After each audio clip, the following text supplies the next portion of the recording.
Irmãos, vamos abrir em 1 João, capítulo 5, dando sequência à mensagem nas epístolas de João.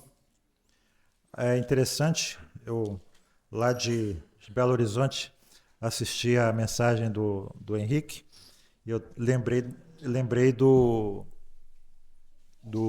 José Manuel da Conceição. Quem conhece José Manuel da Conceição? Só o nosso irmão Bernardino, presbítero lá de Vila Isabel, igreja, e a Sara, só dois? Só tem dois presbiterianos raiz, né? Lúcia? Não? Lembra? Foi o primeiro padre protestante a se converter na igreja presbiteriana, né? Ele era padre em São Paulo, se não me engano, Brotas, e depois que ele se converteu, se tornou pastor, né? O primeiro pastor também presbiteriano do Brasil, o primeiro pastor brasileiro. Ele se dedicou a evangelizar nos lugares onde ele tinha sido padre e acabou morrendo de exaustão aos 51 anos aqui, se eu não me engano, em Marechal Hermes, por ali, nesse subúrbio. Foi internado num hospital militar. Pensaram que ele era um mendigo. Depois o oficial médico que o atendeu viu que ele era um homem muito culto, né? Mas ele morreu de exaustão. Mas uma coisa que ele tinha, que eu acho muito interessante, é que ele não gostava muito de muita organização. Ele gostava de alguma organização, mas ele achava que a igreja já naquela época estava tentando se organizar demais, sabe? Eu também não gosto de muita organização. E às vezes é interessante, né? Eu me reuni com o Henrique e dizer assim, prega isso. Eu não sei se vocês sabem, os testemunhos de Jeová são assim, né? Em todos os lugares do mundo, em todos os salões do reino, todos eles pregam a mesma coisa. Sabiam disso? Lá o órgão central deles, lá o corpo governante, antes do ano começar, eles mandam uma caixa com os cartões, com os temas das mensagens, os tópicos das mensagens. Então, qualquer lugar que você vá é sempre a mesma coisa. Bem organizados, bem centralizados, né? A gente não faz isso. E é bom, porque eu fico olhando assim, o Espírito Santo está dirigindo, né? As Jesuscidências da vida. E foi uma boa introdução lá em 3 João, né? O tema de hoje. E a escola dominical também foi uma boa introdução. Diz aí, né, o texto, 1 João capítulo 5, os versos 4 e 5, diz assim: porque todo o que é nascido de Deus vence o mundo. E esta é a vitória que vence o mundo, a nossa fé. Quem é que vence o mundo, senão aquele que crê que Jesus é o Filho de Deus? Na mensagem anterior, irmãos, nós vimos que João nos havia dito que os cristãos são aqueles que vencem o mundo. Essa é uma das características do cristão. Ele vence o mundo. E nós já definimos mundo. Mundo tem 8 definições na Bíblia, né? Pode significar o universo, pode significar a terra, pode significar os habitantes humanos da terra, pode significar muitas coisas. Pode significar também, no contexto aqui, aquelas forças espirituais e humanas, o conjunto dessas forças espirituais e humanas que atuam contra Deus e tudo aquilo que é produzido por esse conjunto de forças espirituais e humanas. O apóstolo Paulo diz a respeito de nós, cristãos, que Deus nos deu vida quando nós estávamos mortos nos nossos delitos e pecados, nos quais todos nós antes, outrora, andávamos, segundo o curso deste mundo, segundo o príncipe da potestade do ar, do espírito, que agora atua nos filhos da desobediência. Nesse sentido que João está usando a palavra mundo aqui. E nós vencemos o mundo. Nós temos essa característica. Vimos também que nós vencemos o mundo, mas também ainda o estamos vencendo. E essa foi a conclusão da última mensagem. Mas João nos mostra aqui nesses versículos alguma coisa além. Ele mostra como nós somos capacitados a vencer o mundo. E aqui novamente nós vamos perceber como João ele é prático. Ele não nos diz simplesmente que nós vencemos o mundo, mas ele explica aqui a maneira como nós vencemos o mundo. E essa, irmãos, é uma questão muito importante. Martin Lloyd Jones fala muito sobre isso. Ele fala que na história da igreja a duas visões opostas. Ele diz que, num certo sentido, toda a história da igreja pode ser resumida a uma luta entre essas duas visões opostas em relação a isso, né? Essas duas visões, elas reconhecem que existe um conflito do cristão com o mundo.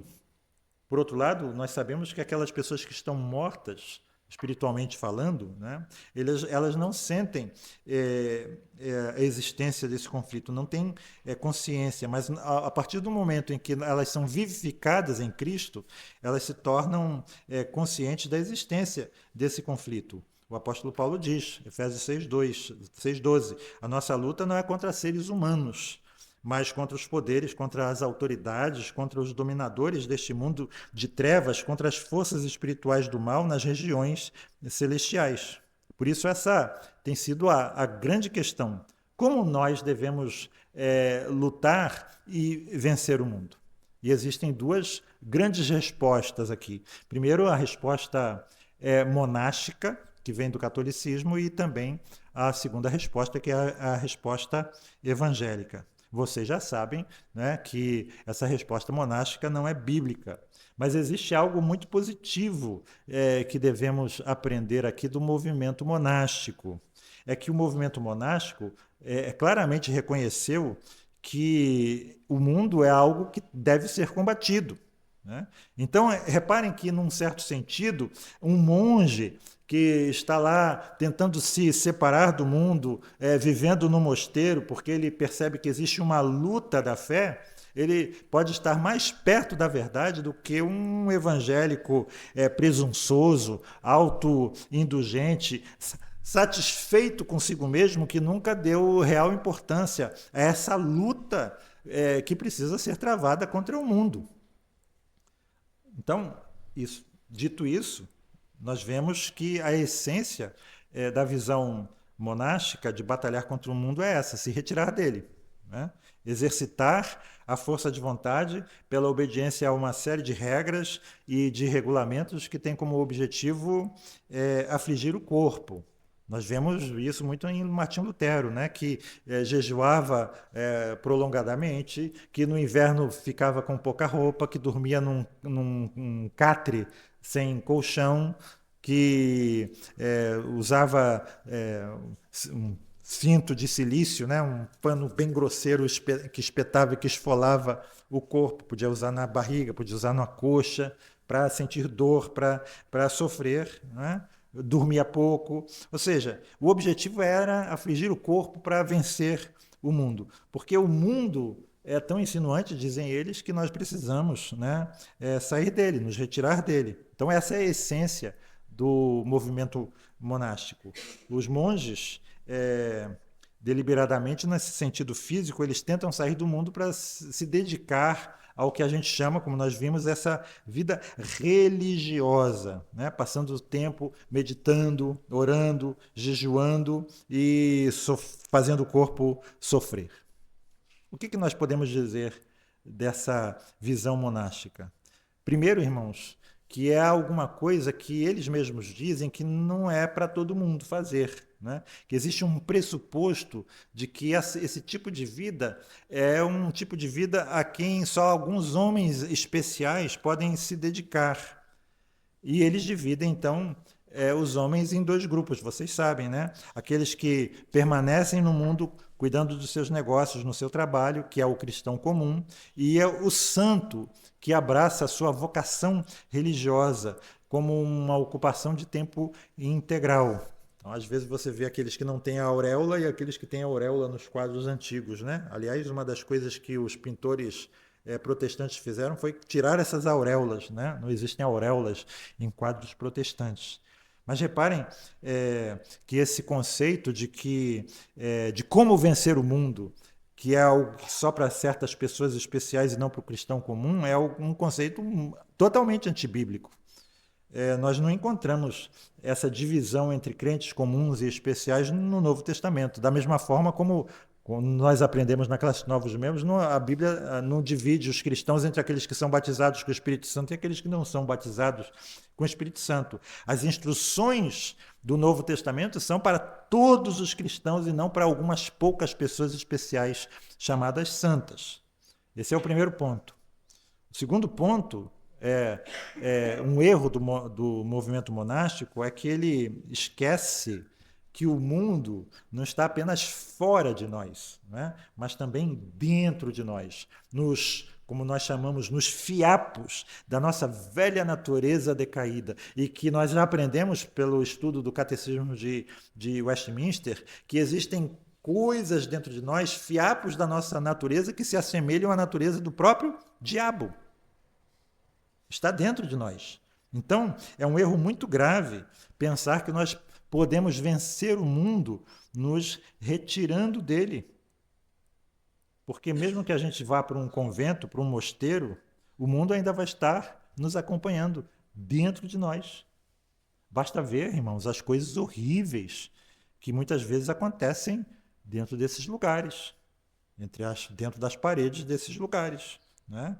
E isso também é algo que nós podemos aprender por experiência própria, mesmo que a gente não vá para um mosteiro. Vamos pensar um pouquinho sobre isso. Você já ficou sozinho?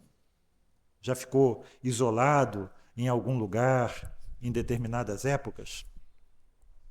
Numa montanha solitária, num chalézinho? O mundo não estava lá, talvez para tentar você. Mas você pode dizer que estava tudo bem com você? Que não havia nenhum ruído interior? Que você estava em paz? Que você estava totalmente livre da tentação? Deus sabe que não. Eu tinha um adesivozinho na minha geladeira que dizia assim: tem alguém me incomodando. Eu acho que sou eu. Não é? E eu queria contar aqui também uma história real para ilustrar. Um certo crente, um homem do campo, um fazendeiro, um agricultor, né?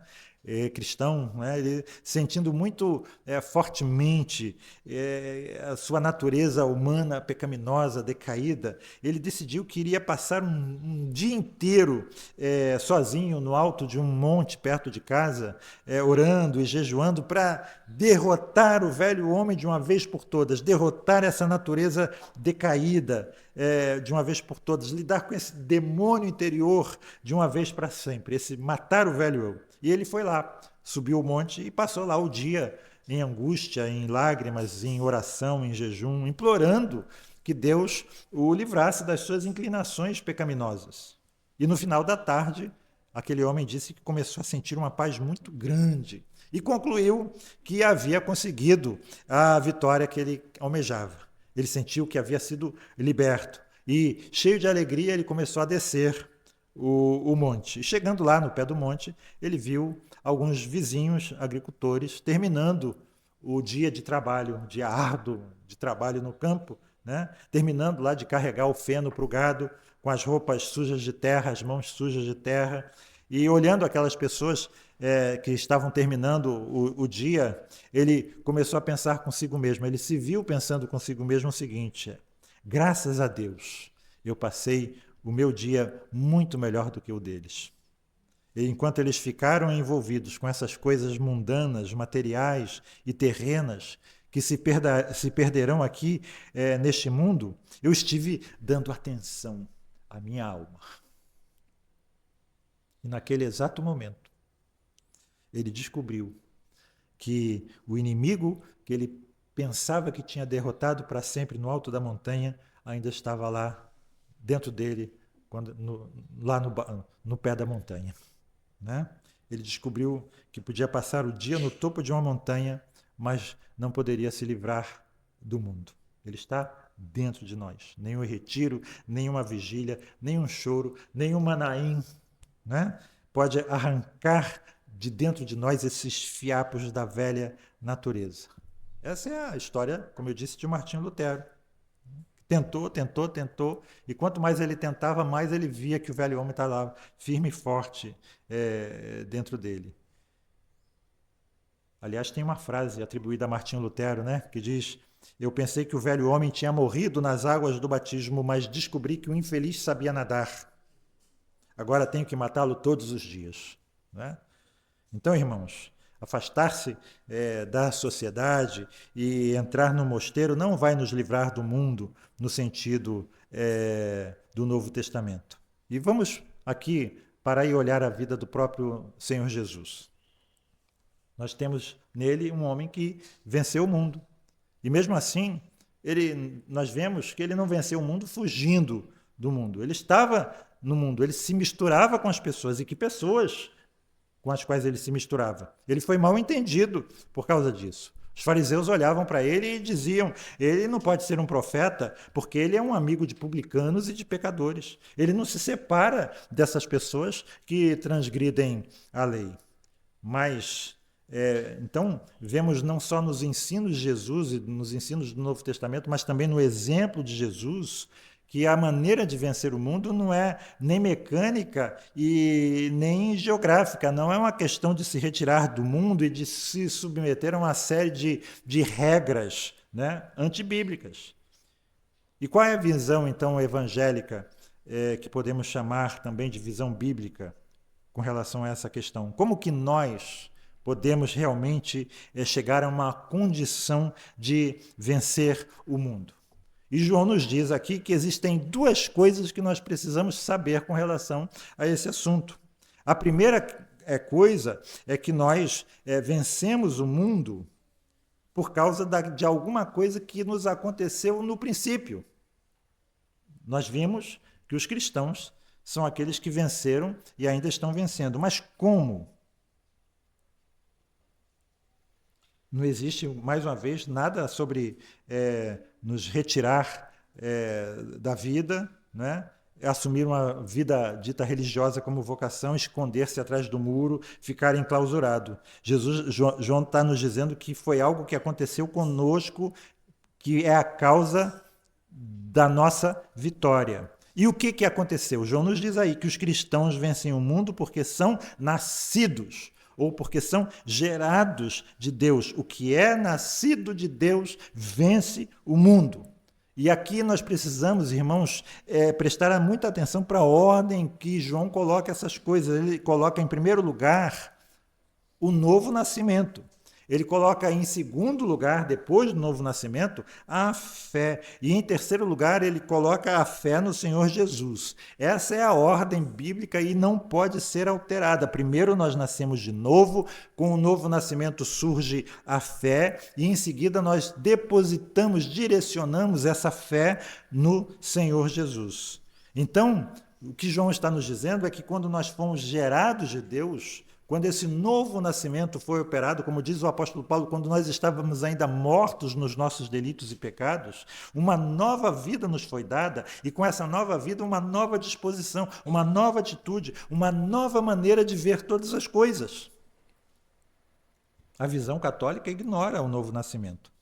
Acha que pode tirar as pessoas do mundo mecanicamente, por meio de uma lista de regras. Mas o apóstolo Paulo, Colossenses capítulo 2, ele já havia escrito a respeito disso. Eu vou citar aqui na versão Almeida Revista Atualizada, verso 20. Se morrestes com Cristo para os rudimentos do mundo, porque como se vivesses no mundo, vos sujeitais a ordenanças. Não manuseis isto, não proves aquilo, não toques aquilo outro, segundo os preceitos e doutrinas dos homens. Pois que todas estas coisas, com o uso, se destroem. Tais coisas, com efeito, têm a aparência de sabedoria, como culto de si mesmo, e de falsa humildade, e de rigor ascético. Todavia, não tem valor algum contra a sensualidade. É por isso, irmãos, que não adianta tentar sair do mundo. O que nós precisamos é de um novo entendimento em relação a ele. Em outras palavras, o que João está nos dizendo é que o problema não é o mundo em si, mas o espírito que está em nós. E o conceito que, a partir do Espírito que está em nós, nós temos do mundo. Dois homens olham para fora através das grades de uma prisão. Um vê a lama, o outro vê as estrelas. Dois homens na mesma prisão olham para fora através das mesmas grades, no mesmo mundo, e veem duas coisas completamente diferentes. Como diz o ditado, a beleza está nos olhos de quem vê. Não é o mundo que importa, mas a maneira como nós olhamos para o mundo. E esse É o ensino do Novo Testamento. Essa é a essência da nossa posição. Nós precisamos olhar para o mundo da mesma forma que Jesus olhou. E a forma de nós olharmos ao mundo da mesma maneira como Jesus olhou é o resultado de nascermos de novo. O resultado de nós nos tornarmos, como já vimos Pedro dizendo, participantes da natureza divina, receber o caráter do próprio Deus dentro de nós. E assim nós vamos olhar as coisas do ponto de vista de Deus em vez do ponto de vista humano, carnal e pecaminoso. Ou seja, João está nos dizendo que nos aconteceu alguma coisa que nos endireitou internamente. O mundo continua o mesmo, mas agora nós somos pessoas diferentes neste mundo e estamos em condição de vê-lo da forma como ele é e de vencê-lo. Esse é o ensino. Esse é o primeiro ponto do ensino de João. O segundo ponto é que, como cristãos, por causa daquilo que nos aconteceu, é que nós somos capazes, nos tornamos capazes, passamos a ser capazes de exercitar a fé e de viver pela fé. Reparem, primeiro se vê, nós lemos aí, o que é nascido de Deus vence o mundo. E depois, esta é a vitória que vence o mundo, a nossa fé.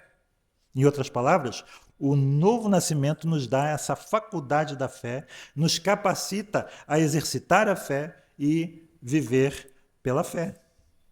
De forma muito prática, João está como que nos dizendo: o mundo contra o qual eu e você lutamos é um mundo poderoso, é uma força poderosa, ela é mais poderosa do que nós. O mundo domina e conquista todos aqueles que nascem nele. E a verdade é que todos nós nascemos nele. Todos nós nascemos em pecado. Todos nós fomos gerados em iniquidade. O mundo está em nós a partir do momento em que nós começamos a viver e respirar nesse mundo. Não existe um justo, nenhum sequer. Todo mundo é culpado perante Deus. Todos pecaram e carecem da sua glória. Por isso, irmãos, para dominar e para vencer esse mundo, eu preciso de alguma coisa externa a mim que me capacite a vencer o mundo. Eu preciso de uma força, de um poder que eu não tenho em mim mesmo. Essa é a minha necessidade. E qual é a nossa resposta? A fé que nos foi dada. Uma perspectiva, um entendimento que me foram dados. Eu sou apresentado agora a uma fonte de poder que eu não conhecia. Eu vejo algo que aqueles que não nasceram de novo não têm a capacidade de ver. Eu vejo além. Eu vejo um poder maior do que o poder que se opõe a mim mesmo. E João coloca isso mais especificamente, irmãos, continuando para o terceiro passo. Quem é, diz João, que vence o mundo? Senão aquele que crê que Jesus é o Filho de Deus. É interessante que existem a NVI, a NTLH, a NVT, a King James atualizada, elas vertem esse versículo de uma forma muito mais, talvez usando uma palavra muito mais adequada aqui. No lugar do senão aí, eles colocam somente. Quem é aquele que vence o mundo? Somente aquele que crê que Jesus é o Filho de Deus. Ponto.